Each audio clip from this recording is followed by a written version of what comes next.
What's going on, guys? Gomes here back again on another MLB The Show 19 video. This is going to be a little bit different, but first I just want to say congratulations if you guys are watching this. This is now my final video that I have had to pre-record. I am going to change the lights for this special occasion.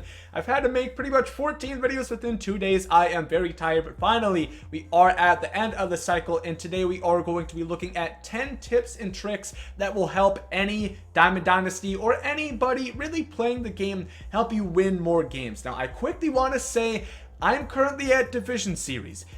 You know, in my lifetime, I am Division Series to Championship Series. Highest I think I've gotten is maybe like 820 in Championship Series. So I am not a World Series player. I am going to say that off the bat, but there is a lot of things that I do know and a lot of tips that I do know how to help you guys win games. So without further ado, let's get right into it. I did save a few clips for this occasion because I wanted to specifically look at them in detail. The first thing that I want to talk about is really just moving around once the ball is hit, you know, the cursor on the fly ball. So on this one right here, you guys will look that I move around. A big problem a lot of people are having this year is, you know, they don't move. So they go under the ball, and what they do is they just stay there, and then the ball moves and then they don't catch the ball. So you guys see another example right here. I'm moving to constantly just trigger that animation, because if you guys aren't moving, that animation sometimes doesn't trigger, and that's when we run into that problem of the ball getting past you,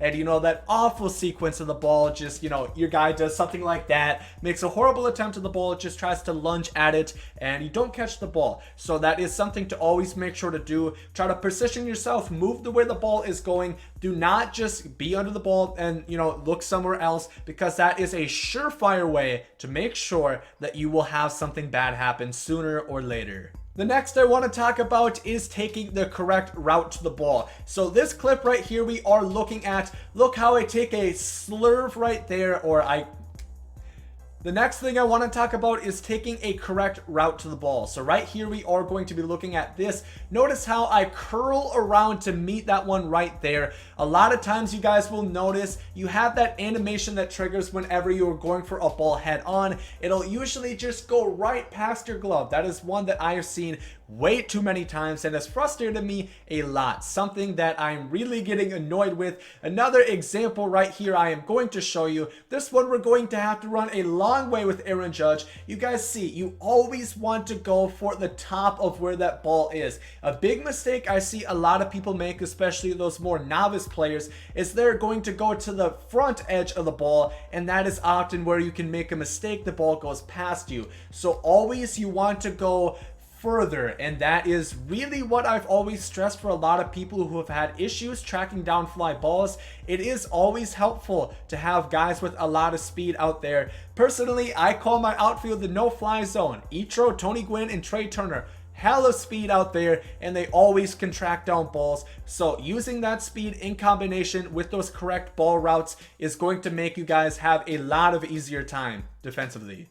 Next, I want to talk about tagging up on fly balls. This is something that is really helpful once you learn the ins and outs. So right here we are just in a situation where we have a runner on second base, and you'll notice my guy right up there, the cursor, I don't move it this time until he catches the ball. And granted, the throw was not good, so I was safe regardless. But when we do go in the replay, we are going to check out something pretty interesting on just when exactly my runner on second base moves. So we're going to track exactly once the ball enters Jackie Bradley Jr.'s glove and he catches it. You guys notice once he catches the ball, I pressed advance, but you'll notice he doesn't actually move until he's already done his crow hop and already ready to make the throw. So had that been on the line, we easily would have been out no matter how much speed we had. So that is something really important to look at, in contrast with this one right here where we have another fly ball situation, and you'll notice this time I jumped a little bit and advanced a little bit before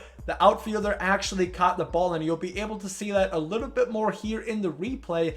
This is a great way to get a, you know, additional boost, head start on your release, because trust me, it is needed. And in this specific case, if I had not done that, I would not have been safe. So we're going to track the exact time that it is in Brett Gardner's glove, and you'll see I have already left the base this time. Once he catches it, I am already gone, and I need every bit of that speed, because if I move the same time that I did beforehand, I do not catch that. So you guys see, I have already pressed the button before, I'm already moving, and I'm going to get in there sooner. And this is something that will...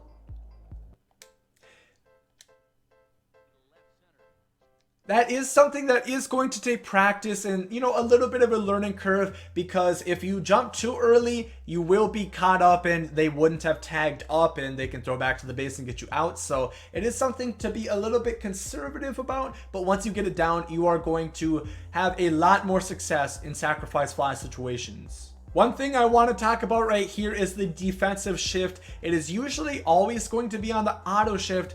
I recommend you turn that on to the manual shift. The big thing about this is whenever it is auto shift, you'll have a guy like Anthony Rizzo, I know, has a shift. He's a lefty batter and they shift to the right field side. So left field is pretty much wide open. And personally, as somebody who's batting with Anthony Rizzo, I'll see that and I'll purposely try to be late on my swing and target over there. And that should be an easy extra base hit, which is really frustrating and it will feel cheap, because it kind of is. But a way to avoid this is to just be on manual shift. So if you still want to take that chance, you can, but it just avoids all those frustrating situations where I would not be able to see and they would, you know, take advantage of that and they would go the other way and get kind of a cheap double. So I would recommend play with your defensive shift on manual and save yourself some frustration. For throwing interface, the default is on buttons. Make sure you turn it to button accuracy, especially always early on in the year when I'm playing in those lower divisions. I always see people making throwing errors, how are people making throwing errors? If you hit button accuracy and your throw is in the green, it is literally impossible to make a throwing error. You cannot make a throwing error. Potentially your other player could not catch it, but you will never make a throwing error as long as you time it up on green, which is not hard. But if you do have it on buttons, it will be relied more on statistics. But if you have it on button accuracy, it doesn't matter really what your accuracy is going to be. It will make a little bit of a judgment, but you can actually control that, whereas just with buttons, it is completely out of your control. So if you want to control your throws a bit more, make sure to go with button accuracy.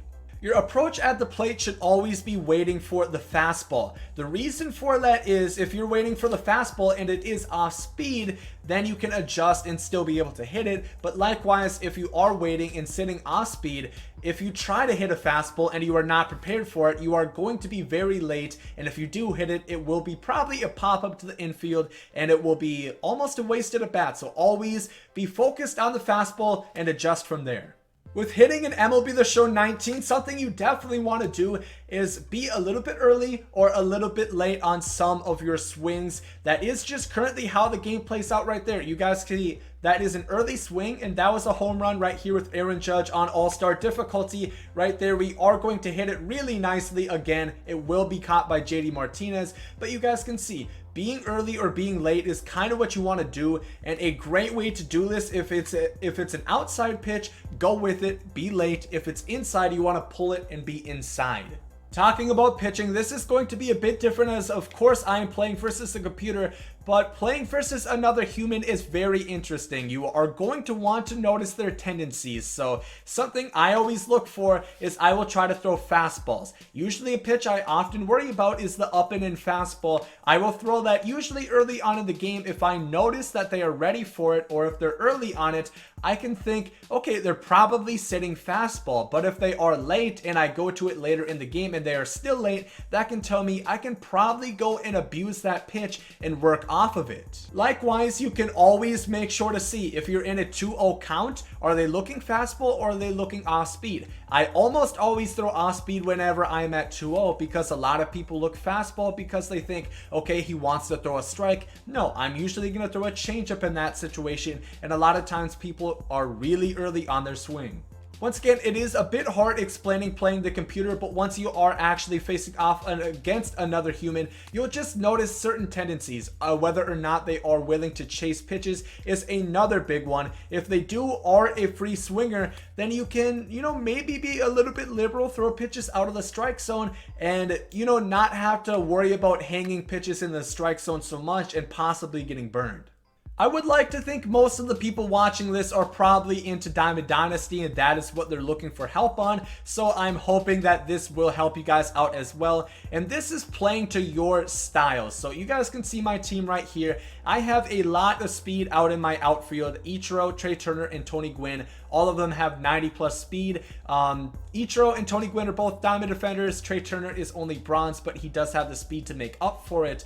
Basically, my play style is I will tend to hang pitches, but usually these guys are going to help me out, and they cover a lot of ground in the outfield. They can track down balls from a large area and get those huge outs.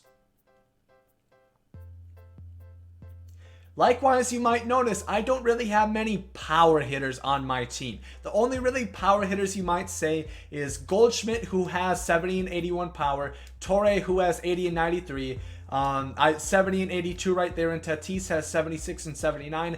Nobody really big power hitters. Personally, I more so like the contact speed meta. That is what I like to do. I like to piece together hits, and then run an open area and use my base running IQ. That is the way I like to play grit and grind games. I don't necessarily look to score 10 runs in a ball game. I look to focus on my pitching and my defense, as you'll notice once again. Diamond defensively, diamond defensively, diamond defensively. My two corner outfielders, diamond defensively. Torre is gold. Goldschmidt is silver, but he is so good defensively. And then Trey Turner, like I said, has a lot of speed. Play off your play style. Don't play off somebody else's. Do what works for you and build your team around that.